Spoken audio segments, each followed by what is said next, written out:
Usually one out of every 60 or 70 screenplays you read uh, really has something that makes you stick with it to the end, you know.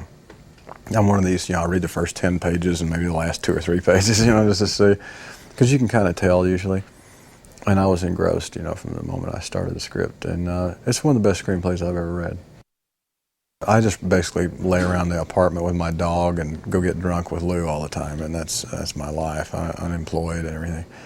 Kind of a slob, and really just a boy who's never grown up. You know, I think sometimes when you have disturbing things as a child, you kind of never want to get out of your childhood because you want to try to keep it going and make it good someday, you know. And that's really what Jacob is.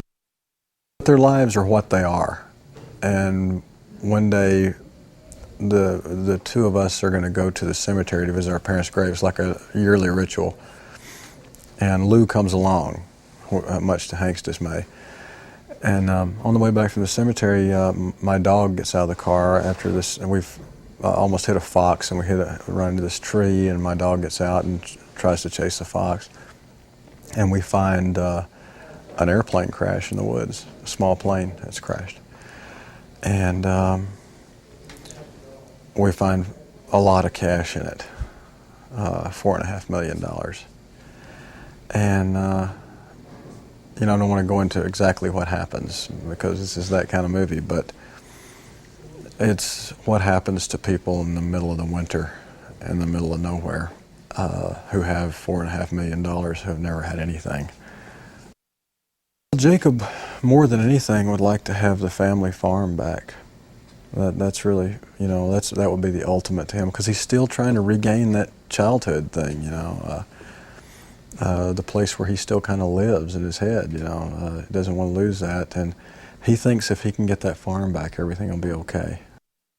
It's the first movie I've seen in a long time that really does kind of reek of Hitchcock in spots. I mean, it's got that flavor and that weird mood, and the humor.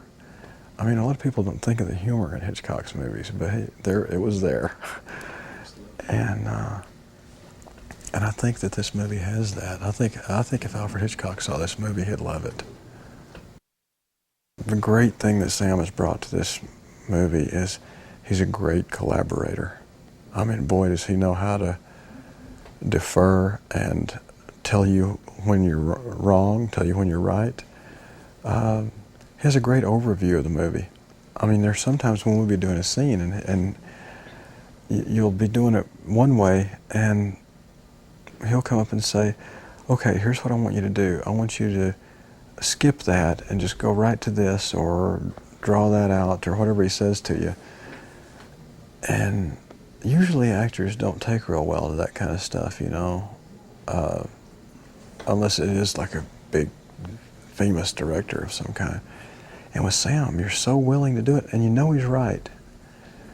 And when he knows he's not right, he'll just say, hey, you're right, that's stupid, let's do this. And Sam is going to bring that sense of humor to the movie too. Sam's got a great sense of humor, and his own brand too. I mean, it's not like anybody else's, and he knows how to sort of steer our sort of weirdness into it. It's pretty cool.